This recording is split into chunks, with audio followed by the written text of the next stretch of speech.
ये कहानी है सुधा की, जिसके 3 बेटे थे। सुधा हमेशा से अपने दोनों बड़े बेटों से बहुत प्रेम करती थी।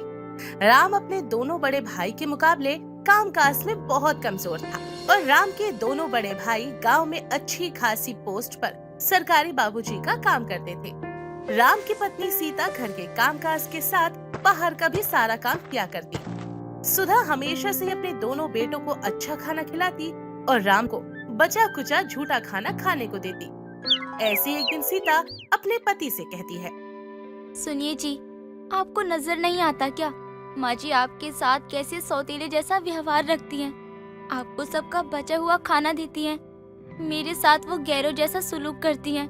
वो तो मुझे समझ आता है क्योंकि मैं एक गरीब माँ बाप की बेटी हूँ, लेकिन आप तो उनके सगे बेटे हो ना, फिर आपके साथ ऐसा सुलूक क्यों करती हैं वो? सीता, मुझे उनसे कोई शिकायत नहीं है। वो मेरी माँ है और मुझसे बहुत प्यार करती है। मुझे तो बस इस बात का बुरा लगता है कि घर के सभी लोग और माँ तुम्हारे से अच्छा सलूक नहीं करते। तुम घर का सारा काम करती हो फिर भी सबकी सुनती हो। मुझसे ये सब देखा नहीं जाता। लेकिन मैं करूँ भी क्या? ये सब मेरी वजह से ही हो रहा है क्योंकि मैं इस लायक नहीं कि मैं अच्छा कमा सकूं और तुम्हें अच्छा खाना खिला सकूं। सुनिए, आप मेहनत मजदूरी करिए, अच्छा पैसा कमाइए, लेकिन ऐसे अपने भाइयों का झूठा मत खाइए। आपकी भी तो कोई इज्जत है ना, आप भी तो इस घर के सदस्य हो। मुझसे ये सब नहीं देखा जाता। अरे तुम कुछ ज्यादा ही सोच रही हो। माँ भला ऐसा क्यों करेगी? मुझे झूठा क्यों खिलाएगी? अरे वो जैसे बड़े भाई से प्यार करती है वैसे ही मुझसे भी करती है। ऐसे ही अगले दिन राम लकड़ियाँ लेकर घर पहुँचता है तो वो बाहर खिड़की से देखता है कि माँ दोनों बेटों को अच्छा अच्छा खाना खिला रही है और उनका बचा हुआ खाना दूसरी प्लेट में ढककर रख देती है। ये सब अपनी आँखों से देखने के बाद उसकी आँखों में आंसू आ जाते हैं और वो अपनी माँ के पास जाता है।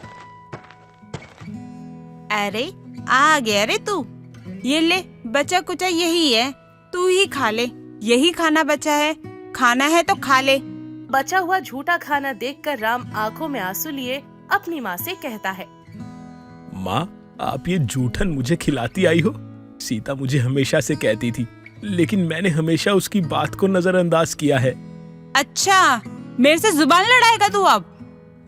मैं अब कल शहर जा रहा हूँ ताकि कुछ कमा करके अपना और अपनी बीवी का पेट पाल सकूं। अरे नास पीटे, कल क्यों जाएगा? अभी चला जा, धरती का तो वैसे ही बोझ बना हुआ है तू। अपनी माँ की बात सुनकर राम रोते हुए अपनी पत्नी के पास जाकर उसे सारी बातें बताता है और साथ ही उसे शहर जाने की बात करता है। लेकिन आप इतने बड़े शहर में अकेले कहाँ जाओगे, क्या करोगे? अरे तुम मेरी फिक्र मत करो, मेरा एक दोस्त है, वो मुझे कोई ना कोई अच्छा काम जरूर दिलवा देगा। तुम सबके साथ यहाँ रहकर मेरा इंतजार करना और अपने कर्तव्य का पालन करना। राम सीता को बहुत समझाता है, जिसके बाद सीता समझ जाती है और वो कहती है, ठीक है जी, आप आराम से जाइए और मेरी चिंता मत करना। मैं तो प्रभु राम जी के भरोसे रह लूंगी, लेकिन आप अपनी कोई निशानी मुझे दे दो जिसके सहारे मैं धीरज रख सकूं। मेरे पास तुम्हें देने के लिए तो कुछ नहीं है, लेकिन ये मेरी अंगूठी, तुम इसे निशानी के तौर पर पहन लो। राम इतना कहकर शहर के लिए निकल जाता है, जहाँ उसे उसका दोस्त मिलता है। वो उसे एक व्यापारी की दुकान पर काम दिलवा देता है, जिसके बाद राम वहीं पर रहकर खाता पीता और काम करता। ऐसे ही गुजरते समय के साथ राम लेन देन हिसाब किताब सीखकर अच्छा काम करने लगता है। वहीं दूसरी तरफ सीता की सास और जेठानी उस पर रात दिन अत्याचार करते।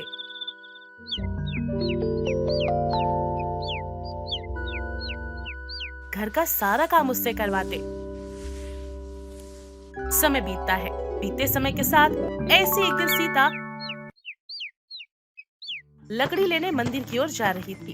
तभी उसकी नजर व्रत कर रही मंदिर में 4 औरतों पर पड़ती है। ये आप सब कौन सा व्रत कर रही हैं? और इसे करने से क्या होता है? ये संतोषी माता का व्रत है। इसे करने से सारी मनोकामनाएं पूरी हो जाती हैं। साथ ही गरीबी भी दूर होती है और मन से चिंता दुख सब मिट जाता है। संतान का सुख प्राप्त होता है और यही नहीं, मन की शांति और मनचाहा वर भी प्राप्त होता है। यहाँ तक कि किसी का अपना खो गया हो या कोई दूर चला गया हो तो वो भी वापस आ जाता है। सीता के पूछने पर वो औरतें उसे संतोषी माता के व्रत की विधि बताती हैं। कुछ देर बाद सीता लकड़ी लेकर रास्ते में आते हुए उन्हें बेचकर गुड़ और चना खरीद लेती है और सीता व्रत की तैयारी करके संतोषी माता के मंदिर पहुंचती है और दुखी होकर माता से कहती है, माँ, हे माँ, मैं तो अज्ञानी हूँ और मैं बहुत ज्यादा दुखी हूँ। मैं आपकी शरण में आई हूँ माँ, मेरे दुखों को दूर कर दो माँ।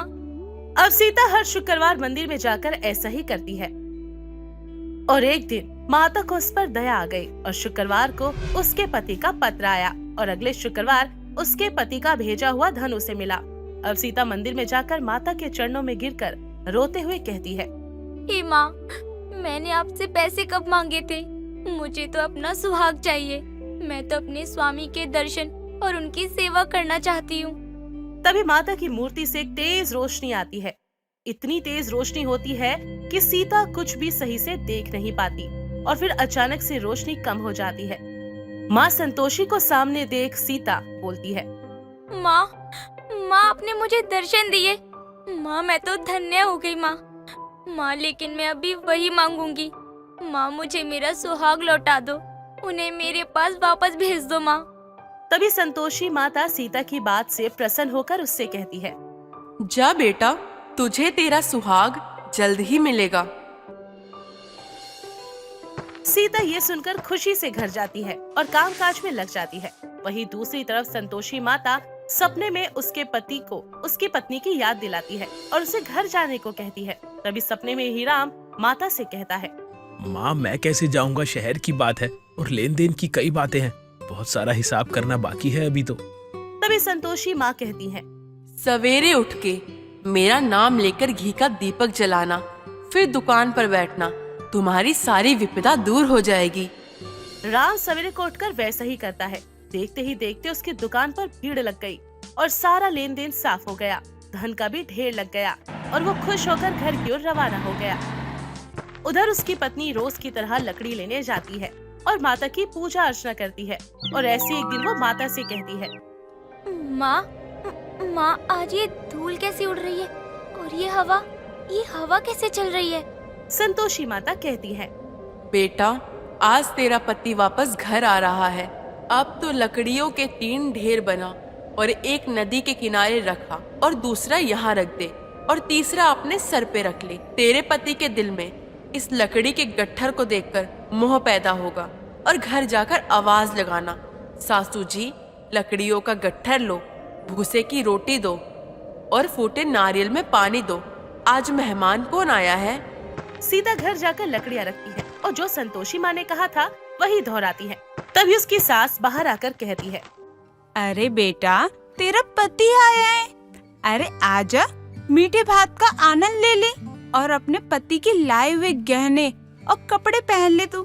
अपनी सास को इतना अच्छा रवैये में देखकर सीता को कुछ समझ नहीं आता। तभी उसका पति राम बाहर आकर उसे कई सालों बाद देखकर पहचान भी नहीं पाता और अपनी माँ से पूछता है, माँ, ये कौन है? अरे बेटा, ये तेरी पत्नी है, थोड़ी सी दुबली पतली हो गई है। अच्छा, इसलिए तू पहचान नहीं पा रहा है। राम अपनी आंखें बंद करता है तो उसे सब याद आता है। तभी राम कहता है, माँ, मुझे सब याद आ गया है। आप मुझे दूसरे घर की चाबी दे दो, मैं और मेरी पत्नी दूसरे घर में रहेंगे। सुधा मुंह बनाकर उसे टूटे फूटे घर की चाबियां दे देती है, जिसमें पति पत्नी जाकर रहने लगते हैं।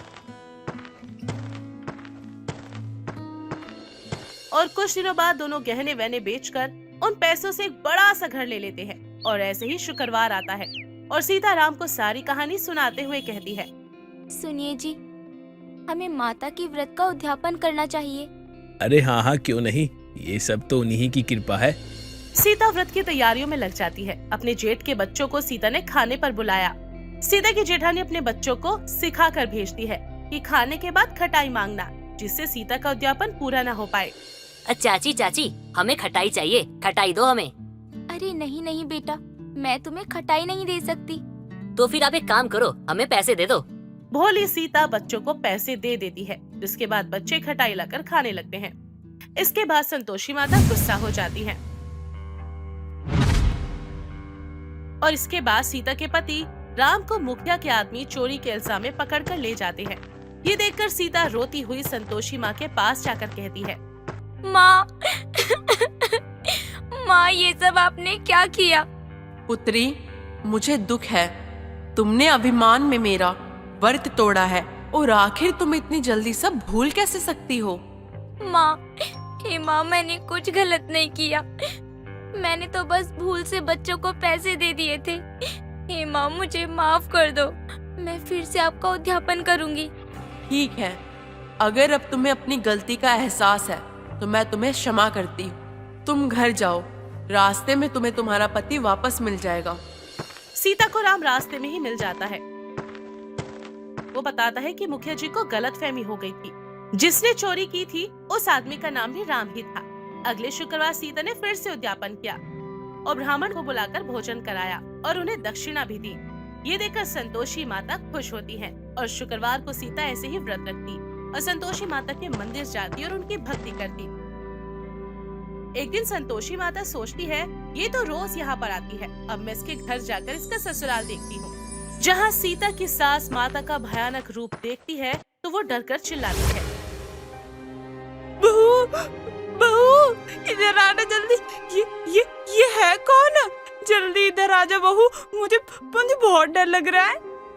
अरे कोई तो आओ, मुझे बहुत डर लग रहा है। इधर जल्दी आओ कोई। ये सुनकर सभी लोग बाहर आते हैं और माता को देखकर डर जाते हैं। तभी सीता आती है और उसे ही माता का असली रूप दिखता है, जिसे देखकर वो खुश होकर माता से कहती है, माँ, अरे माँ, आज तो आप मेरे घर आई हो। धन्य हो गई माँ, मैं तो धन्य हो गई। अरे बहू, तू क्या बोली जा रही है? माँ जी, जिन माता का मैं व्रत करती हूँ ना, संतोषी माता, ये माता वही है। माँ, आप आ गई। तभी संतोषी माता अपने असली रूप में आ जाती है और ये देखकर सभी हैरान रह जाते हैं। हे माता, मुझे माफ कर दो। मैं मूर्ख हूँ, मैं बेईमान हूँ, मैं पापी भी हूँ, मैं अज्ञानी हूँ। मुझे माफ कर दो माता। हमने आपके व्रत को भंग कर दिया माता, हमें माफ कर दो। हम बहुत बड़े पापी हैं माँ, हम आपकी महिमा नहीं जान सके। हे माँ, आप तो जगत की माता हो। हम सब लोगों को आप क्षमा कर दीजिए माँ, हम लोग आपकी महिमा को नहीं जान सके। माँ, माफ कर दो। आप हमें माफ कर दो माँ, हमें क्षमा कर दीजिए। और सभी एक साथ संतोषी माता का व्रत भी करते हैं।